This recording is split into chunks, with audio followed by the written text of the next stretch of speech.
So there's some form of cheating involved. However, I think if you're driving a lot, if you're a commuter, I think it has benefits with that. Maybe if you have a hard time falling asleep, I'm sure my voice, it's not my voice actually, maybe my content would put you to sleep. But no, I've never really listened in its entirety to a book on tape. Gotcha. No, it's definitely a new era. And by the way, the podcast too, phenomenal.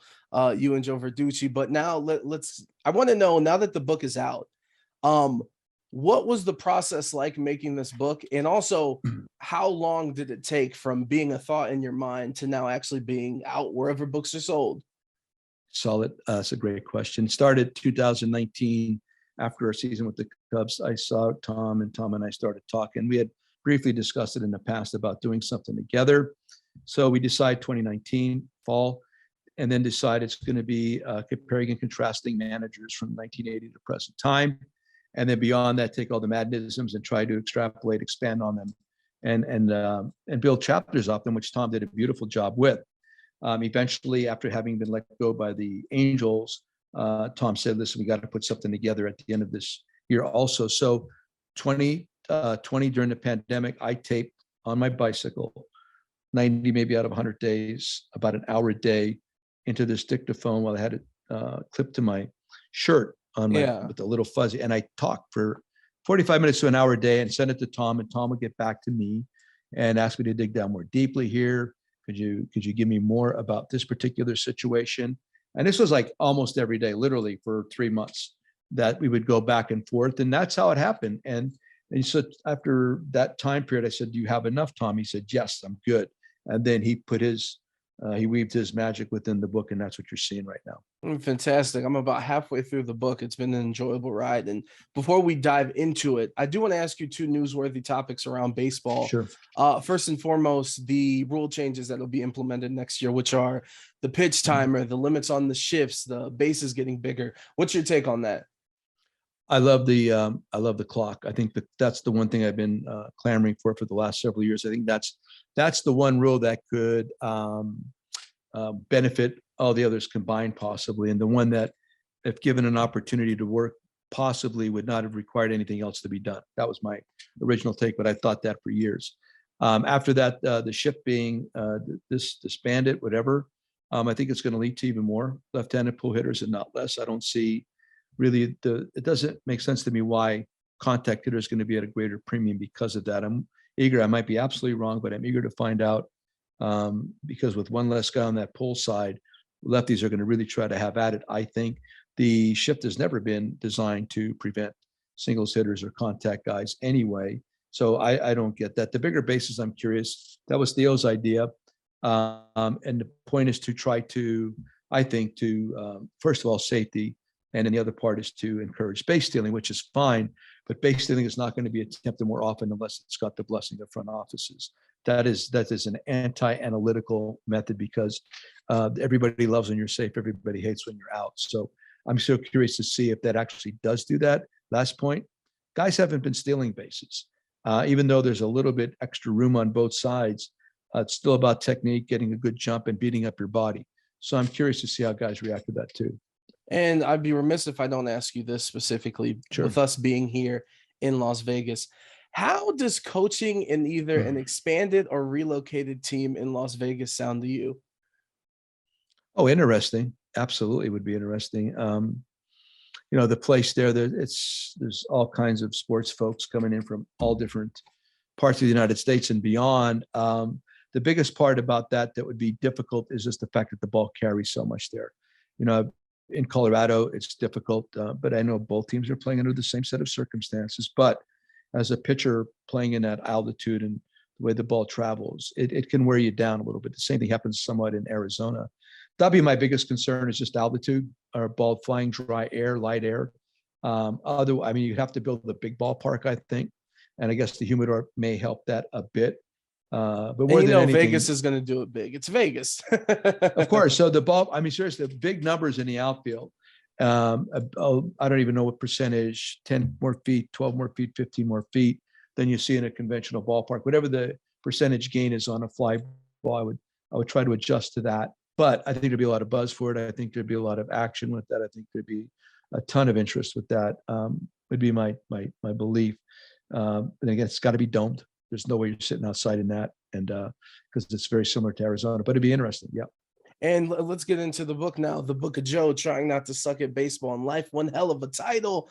And in the first Thank you. chapter, you start off right off the bat talking about you on the plane after not the best of a professional day. And there's a Correct. woman next to you who basically says the energy that you give out is the energy that you're going to receive. When it comes to baseball and even just in your personal life with how you deal with everything, how does that mantra kind of follow you, and how do you put that into action? 100% always. However I treat people, that's what I should expect in return, period. If I'm going to be positive and upbeat with you, I would expect the same in return, and vice versa. She straightened me out quickly. I got off that airplane and I was upset. I was really concerned and not happy with being passed over to become a major league coach. And I was not doing my job like I normally had. And first time ever, because I am all in every day. And so going to Midland, and she just threw that out at me. I don't even know why, but she did. And I got off that plane in Midland, and my God, everything came back to me. I was eager to get to work. I knew that I was going to get my opportunity at some point. Just shut up and do your job. All those different kind of things came roaring back to me, and I had everything just turned around right at that particular moment, just because a lady I'd never met, never seen again, told me whatever you put out there will come back to you. And throughout the book too, you have some other mantras too. So I want to go into two specific, and I'll start out with this one. Sure. Don't ever permit the pressure to exceed the pleasure. So take me back right before Game 7 of the 2016 World Series, trying to break an 108-year curse, and telling basically the team, don't ever permit the pressure exceed the pleasure. How did you kind of put it into perspective that, yeah, this is as big as it gets in our game. This is what we all dream of as a kid, but also you need to go out there and play your game and have fun. Well, yeah, I'd have a meeting. I have 3 meetings during the course of the season: spring training, all-star break, and before the first playoff game. Baseball players don't need to hear the same message all the time. They need a sameness routine. Go to when it's time to rattle the cage a little bit, or rattle the cage individually.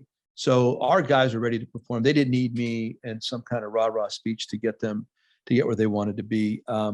That one phrase, though, pressure is a really good word. Expectations a really good word. And I try to convince them well in advance. If you hear those 2 words, you got to run toward it, not to run away from it, because there's normally a prize attached to it. So I was not concerned. Our guys were great. They were great the whole time, that whole year. The whole time I was there, I mean, I played with a bunch of fearless professionals, coaches, players, everything. So the guys reacted on their own. They had a strong bond, and they knew they were not going to get any crap or anything held back from me in regards to them taking the lead on this whole thing, which they should. The game is about baseball players. Baseball players make baseball good. It's not coaches. It's not managers. It's not anybody else. Good players is what people come to see play. And then when you get guys like that with leadership within the group, you really stay out of the way. And another thing that's in your book, obviously, it's a point in there where you talk about analytics and kind of how it's getting into the game, and it may be a bit excessive. From your perspective, if you could take me back on a regular game day in the middle of the season, how does analytics play a role? Like, is there meetings where you guys are going over the stats? Is there what's the extra stuff that wouldn't have been there if there wasn't this big push for all of this information? Well, there'd always be information. We've all back in the 80s, 90s, even the early 2000s. There's always information. There's always a meeting, but it's not so overwhelming. There's not so much to be try to be absorbed or drunk, whatever. More nugget based. This right now, analytics is so overbearing. There's so much going on, and the people that are combining it and then attempting to distribute it in the clubhouse truly are just overwhelming players and coaches with information that really cannot be absorbed and utilized in the game. For me, the glut of analytics information should be used to acquire players. Then it should be used to set up your defense, because it's large sample size defense that's congruent. Then it comes pitchers and pitching. And even with that, I still prefer pitchers pitching to their strengths as opposed to hitters' weaknesses first. And then it gets to the hitters, and hitters really seriously get primarily almost nothing. out of all this. They're in a reactive situation, not proactive. So it's gotten to the point where meetings are called. Analysts, analytical dudes are coming downstairs and presenting to players. They're usurping the authority of coaches, and they've actually gained more juice or power, or whatever, superior situation over the coaches, what I don't like. So that's what's going on. That's what's going on. I want all this stuff, but I want it handled in a way that coaches are empowered, analysts are analysts. And with that, once, maybe 2, 3 o'clock, I don't want anybody else in the clubhouse except people that are supposed to be there.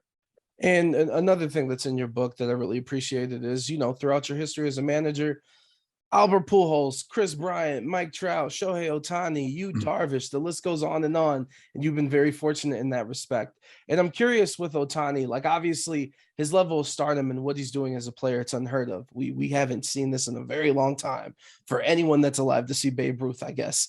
And there's a lot that comes with his fame, but specifically, if you could take me back when it was decided that he was going to pitch and hit at the same time, what was that process of getting everyone in the organization on board to let that happen? Well, I needed to get Perry on board. So Perry and I in spring training of 2021, I said, listen, I need to talk to you about this because I need to know how you feel about it. Because again, managers don't make unilateral decisions anymore. If it was up to me, I would have just unilaterally said, no, he's going to do both. And we're going to just ask him what he can do on a daily basis and go. But in today's game, you just, as a manager, just can't do that. So I talked to Perry and he was totally in agreement. We were definitely on the same page with that. The rules were there are no rules. He's a baseball player. He's an athlete. Let him play.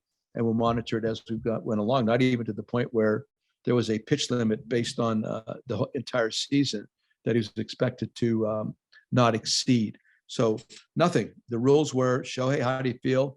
The night before, Shohei, how do you feel? Do you want to DH tomorrow? Do you want to DH and pitch tomorrow, or hit and pitch tomorrow? And the day after he pitched, do you want to play? He told me the night before, and we just concluded we did everything that way. So we empowered Shohei to take charge of his own career. That's why he signed up from Japan to come here in the first place, to be a two-way player.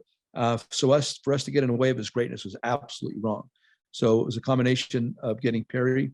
Perry was totally on board, and then we took it to Shohei simultaneously. And then after that, it was me on a daily basis with Ippei, Shohei's interpreter, and Shohei, what do you want to do tomorrow? The Book of Joe, trying not to suck at baseball and life. Joe Maddon joining us. Before we let you go, two more questions, Sure. if you don't mind. Speaking of all those talented players that you've gotten to manage, another one's Mike Trout, who, there's always these conversations that, he's not the biggest personality, and no matter how talented he is, some people may not know him outside of baseball fanatics. I guess with your experience, because he is a very quiet person, how is he as a person? And also, would you consider him a leader in the clubhouse and a little bit more vocal within the team and not in front of everybody or in interviews and commercials and things like that? Right. No, Michael he's all of that. He's actually wonderful. He grew up in New Jersey, not far from where I'm sitting right now. So I almost feel like that's an extension of Pennsylvania. He could have grown up on Alta Street here in town. He's just a really, really good fella. Parents did a wonderful job with him where he came from. He's a respectful person. Absolutely he is. So yeah, in the clubhouse, you're right. He's not going to expound publicly. He will talk to guys individually. He'll talk to coaches and me individually a lot. Whether we talked at the ballpark or texted off the field, it was a very consistent pattern to all of that. So Mike is just, yes, by nature, a quiet person, but an extreme competitor, absolutely wants to win. And part of the problem, like you're talking about, is playing on the West Coast late at night and not being involved in playoff baseball. I mean, there could be a case made for a lot of guys. I'm watching Olsen play today for Atlanta. You can say the same thing about him. And how good is he? Pretty much a quiet guy, tremendous talent. Nobody really knows about him, playing in Oakland. And now they're going to get an opportunity. So it happens. It just happens because of location and the fact that the team hasn't put you in the postseason. And Joe, before we get out of here, I told you I spent some time in college in Tampa, of course, where you were Right. at with the Rays, but I'm born and raised in Cleveland. So pardon the bitterness of this final question I'm about to ask, and no disrespect, but hypothetically, just Please. between me and you, if the rain delay doesn't happen, more than likely the Cleveland Guardians are the World Series winners, correct? Again, I'm not a revisionist. I don't know that. I don't know that. He's like, I know I the know it's ring a, I have. I know the ring that I have. I know it's fun to play that game. It's just, it was one of those nights, man. It was just fortuitous that it happened. But there's no telling had it not happened if we would have won or lost that game.